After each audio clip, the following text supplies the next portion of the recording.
Semaine 7, psaume 34. Bonjour et bienvenue à Dieu au quotidien, notre série d'études méditatives sur le livre des psaumes. Nous en sommes au 4e jour de notre semaine consacrée aux psaumes 31 à 35 et nous allons étudier ensemble aujourd'hui le psaume 34, un psaume de célébration. David s'est rendu à la ville philistine de Gath pour échapper au roi Saül, qui voulait le tuer, mais n'y a trouvé aucun refuge et s'en est échappé de justesse en se faisant passer pour un fou. Cet événement est relaté dans le premier livre de Samuel au chapitre 21. C'est alors qu'il est caché dans la grotte d'Adullam, avec de nombreux hommes désespérés, que David a écrit ce psaume rempli de joie et d'espérance et qu'il l'a chanté en présence de ces hommes. La structure de ce psaume est un acrostiche, ou presque. Chaque verset commence par une autre lettre de l'alphabet hébreu dans l'ordre, à l'exception de la 6e lettre. Le format de ce psaume semble principalement servir à encourager l'apprentissage et la mémorisation. Nous ne pouvons pas rendre en français les psaumes acrostiches en commençant chaque vers par une lettre de notre alphabet dans l'ordre, mais il nous est utile de savoir que plusieurs psaumes avaient un contenu si instructif qu'ils ont été composés dans l'idée d'être retenus par cœur dès l'enfance. Et le psaume 34 est l'un d'entre eux. Il nous indique comment célébrer et ce que nous devons célébrer, même et surtout lorsqu'on se trouve dans des situations extrêmement difficiles et compliquées. Lisons ensemble pour commencer la première partie de cet hymne, des versets 2 à 9. Je veux bénir l'Éternel en tout temps. Sa louange sera toujours dans ma bouche. Que mon âme fasse toute sa fierté de l'Éternel. Que les humbles écoutent et se réjouissent. Dites avec moi la grandeur de l'Éternel. Célébrons tous son nom. J'ai cherché l'Éternel, et il m'a répondu. Il m'a délivré de toutes mes frayeurs. Quand on tourne les regards vers lui, on est rayonnant de joie, et le visage ne rougit pas de honte. Quand un malheureux crie, l'Éternel entend, et il le sauve de toutes ses détresses. L'ange de l'Éternel campe autour de ceux qui le craignent, et il les arrache au danger. Goûtez et voyez combien l'Éternel est bon. Heureux l'homme qui cherche refuge en lui. Étant donné le titre de ce psaume et son contexte historique, nous voyons David triomphant et soulagé du secours de Dieu lorsqu'il était détenu par les Philistins. David aurait pu s'en vanter.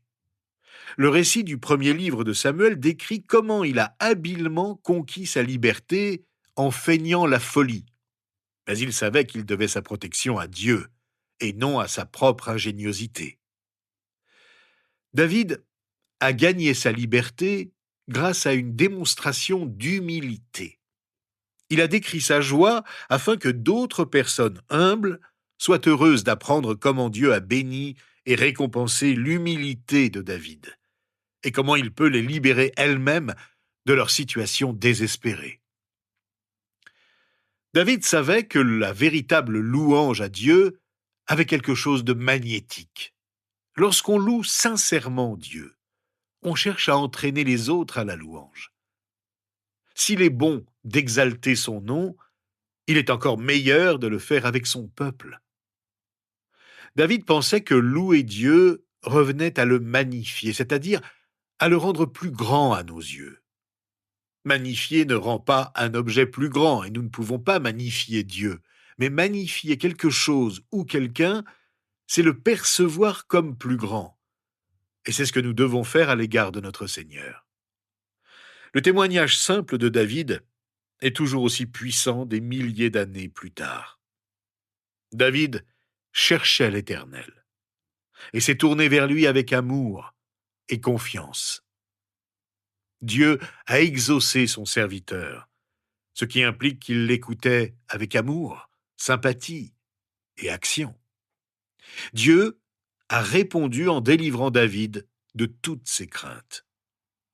David parle de sa propre expérience, mais il la généralise aussi.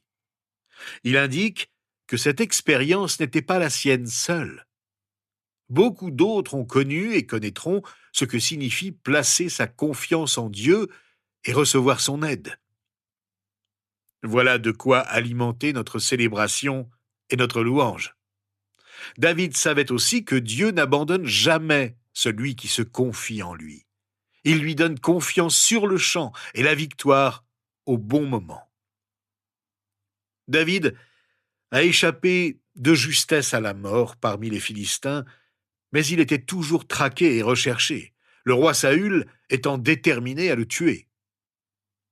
David était au plus bas.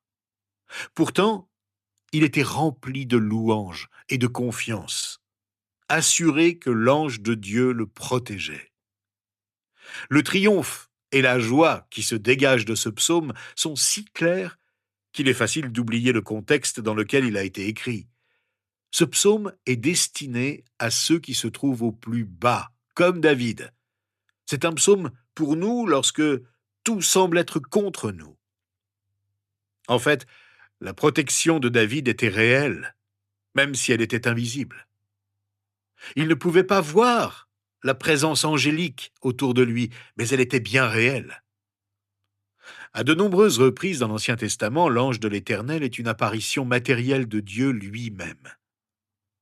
Nous ne savons pas si David parlait d'un être angélique envoyé par Dieu ou de Dieu lui-même présent auprès du croyant. Les deux sont vrais. Que la considération de ces gardiens invisibles, qui sont aussi spectateurs de nos actions, nous éloigne du mal et nous incite au bien. Après avoir raconté sa propre expérience, David nous invite à expérimenter nous-mêmes la bonté de Dieu. Cela ne peut se faire que par une rencontre personnelle. Le goût et la vue sont des sens physiques, des moyens par lesquels nous interagissons avec le monde matériel. Goûter et voir spirituellement, c'est faire confiance à Dieu, l'aimer, le chercher. Le chrétien non seulement magnifie Dieu lui-même, mais exhorte les autres à faire de même. Il aspire à ce jour où toutes les nations et toutes les langues, mettant de côté leurs querelles et leurs animosités, leurs préjugés et leurs erreurs, leur incrédulité, leurs hérésies et leurs schismes, feront entendre leur voix pour être entendues comme une seule voix, en magnifiant et en exaltant le nom de leur grand Rédempteur. Prenons le temps de goûter et de voir. Souvent, nous avalons notre nourriture spirituelle sans en apprécier le goût ou la vue, comme nous avalons nos repas en vitesse sans prendre le temps d'admirer la beauté d'un plat bien préparé, de savourer l'odeur d'un mets délicieux et de mâcher lentement ce qui a pris du temps pour être fin prêt. Au lieu de faire comme Ève, qui a voulu manger du fruit défendu parce qu'il était beau à voir et avait l'air agréable à manger, c'est l'amour et la bonté de Dieu que David nous invite à goûter et à voir. Il était sûr que celui qui goûterait et verrait, c'est-à-dire qui ferait confiance à Dieu, ne serait pas abandonné. Dieu le bénirait. Ceux qui cherchent refuge en Dieu sont véritablement heureux sous sa protection et sa bonté. Quelle doit être notre attitude face à tant de bonté et d'amour de la part de notre Seigneur ? David nous l'indique clairement au verset 10 à 12 de notre psaume. Craignez l'Éternel, vous, ses saints, car rien ne manque à ceux qui le craignent. Les lionceaux connaissent la disette et la faim, mais ceux qui cherchent l'Éternel ne sont privés d'aucun bien. Venez, mes fils, Écoutez-moi, je vous enseignerai la crainte de l'Éternel. David pensait que craindre l'Éternel, c'était comme lui faire confiance et expérimenter sa bonté. Cette crainte est la juste révérence et le respect que l'homme porte à Dieu. Si vous expérimentez réellement la bonté de Dieu, si vous ressentez réellement la bénédiction de lui faire confiance, vous éprouverez également une crainte légitime de l'Éternel. Craindre Dieu ne veut pas dire avoir peur de lui. Nous célébrons Dieu en vivant dans un respect empreint de crainte envers lui, en reconnaissant que quoi que je puisse penser de Dieu, quelle que soit l'intensité de mes pensées à son égard, mon esprit humain ne pourra jamais vraiment saisir qui est réellement Dieu. Mais nous savons que nous vivons dans la proximité et l'amour du Seigneur, que nous vivons en reconnaissant avec un grand respect son immense grandeur. David a bénéficié d'une bénédiction divine lors de sa délivrance parmi les Philistins.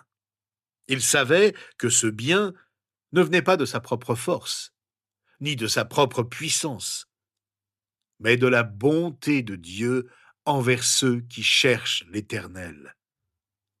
Après la délivrance de David des Philistins, de nombreuses personnes en détresse, endettées ou mécontentes, se rassemblèrent auprès de lui dans la grotte d'Adulam, comme nous le rapporte le premier livre de Samuel au chapitre 22.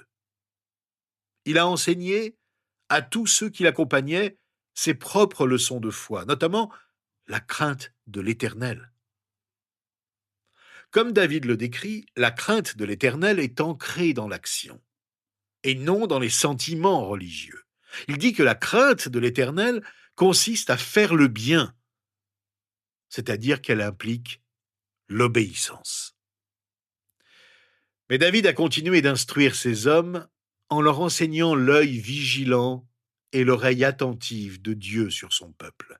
C'est un autre aspect de la récompense pour ceux qui vivent dans l'obéissance décrite au verset 13 à 17 de notre psaume. Qui donc aime la vie et désire voir des jours heureux? Alors, préserve ta langue du mal et tes lèvres des paroles trompeuses. Détourne-toi du mal et fais le bien. Recherche la paix et poursuis-la.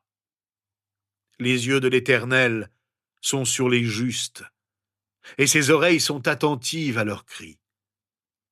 Mais il se tourne contre ceux qui font le mal pour effacer leurs souvenirs de la terre. David a enseigné à ses hommes qu'ils ne devaient pas penser et agir avec méchanceté. Il leur a aussi enseigné qu'une forme particulière de mal à éviter est le mensonge et la tromperie. Elle leur a simplement dit de diriger leur vie loin du mal et vers le bien. Il leur a encore enseigné à penser non seulement en termes de guerre et de bataille, mais aussi en termes de paix et de la recherche de la paix. La paix avec Dieu et entre les hommes doit toujours être recherchée. L'instruction donnée par David à ses hommes dans la grotte d'Adulam s'inscrivait parfaitement dans l'ancienne alliance, par laquelle lui et le reste d'Israël étaient liés à Dieu. Sous la nouvelle alliance, la bénédiction de Dieu est en Jésus-Christ et reçue par la foi, et non seulement par notre propre obéissance. Il était important pour les hommes de David de savoir que, particulièrement sous l'Ancienne Alliance, l'obéissance était non seulement bénie, mais qu'elle était aussi maléfique pour la désobéissance. Ceux qui s'enlisaient dans le mal et la rébellion risquaient de voir leurs souvenirs disparaître de la terre. David rassure ses hommes dans la grotte d'Adulam. Il leur rappelle que Dieu prend soin des justes et témoigne qu'il l'a délivré de toutes ses détresses. Cet enseignement de David était merveilleux pour ces hommes.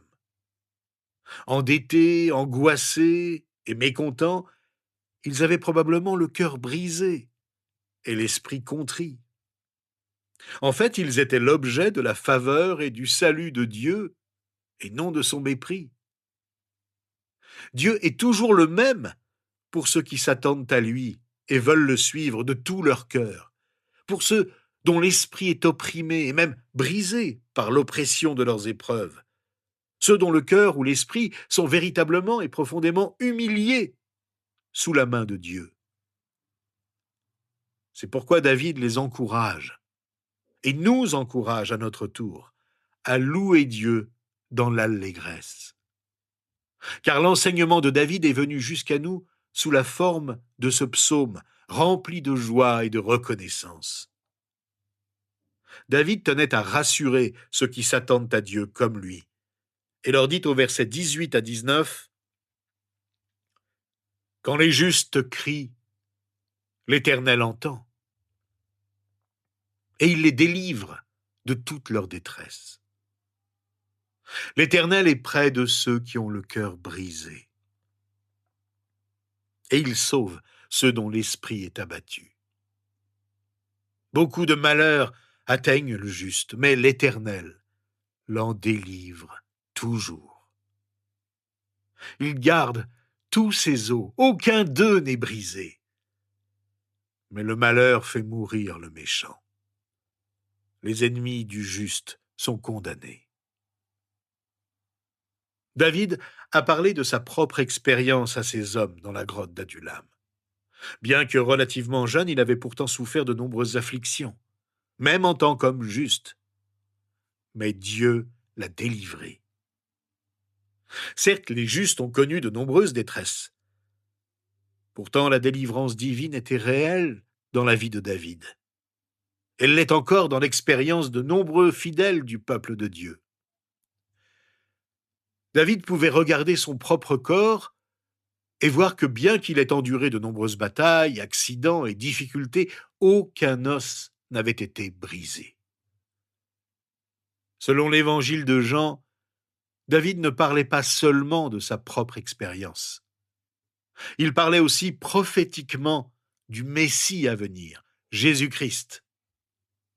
Jean expliqua que les soldats romains qui supervisaient la crucifixion de Jésus s'approchèrent de son corps sur la croix, espérant hâter et garantir sa mort selon la tradition, en brisant les jambes de la victime crucifiée. En observant attentivement, ils se sont rendus compte que Jésus était déjà mort, et ils lui percèrent le côté pour le confirmer. Jean écrivit : « Car ces choses sont arrivées afin que l'Écriture s'accomplisse. Aucun de ces os ne sera brisé. » David croyait fermement au salut des justes, autant qu'au jugement de ceux qui haïssent les justes. Il pouvait donc proclamer que les justes seraient épargnés de la condamnation. Plusieurs siècles plus tard, l'apôtre Paul a écrit dans sa lettre aux Romains, au chapitre 8, « Il n'y a donc maintenant aucune condamnation pour ceux qui sont en Jésus-Christ. » Même sous l'Ancienne Alliance, David connaissait déjà quelque chose de cet affranchissement de la condamnation. Célébrons donc notre Dieu à la fin de notre survol de ce psaume aujourd'hui, dans l'adoration et l'exaltation. Restons assurés que, malgré les épreuves que nous traversons et que nous n'avons pas encore surmontées, Dieu nous écoute, il nous voit, il nous regarde non pas pour nous juger, mais pour répondre favorablement à notre confiance totale en lui. Seigneur notre Dieu, nous te célébrons. Que ton nom soit magnifié. Ton amour et ta bonté nous couvrent du matin au soir. Tu nous as donné la vie et nous t'en remercions.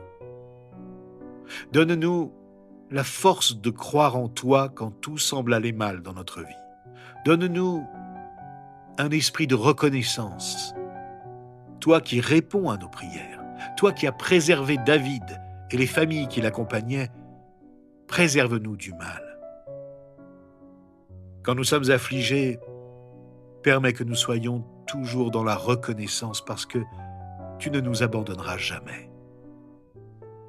Nous contemplons l'œuvre de ton Fils, Jésus-Christ, et nous te bénissons pour tout ce qu'il a accompli en notre faveur. Tu déverses en nous une bonté et un amour que nous n'avons pas mérité, et nous t'en remercions de tout notre cœur. Seigneur, accepte notre louange, nous t'en prions, car c'est toi que nous voulons célébrer tous les jours que tu nous as donnés à vivre sur cette terre. Au nom de Jésus, accepte notre offrande, notre louange. Amen. Rejoignez-nous demain. Nous allons étudier ensemble le psaume 35, un autre psaume de David. Et nous allons voir ensemble comment faire confiance au Dieu qui combat pour nous.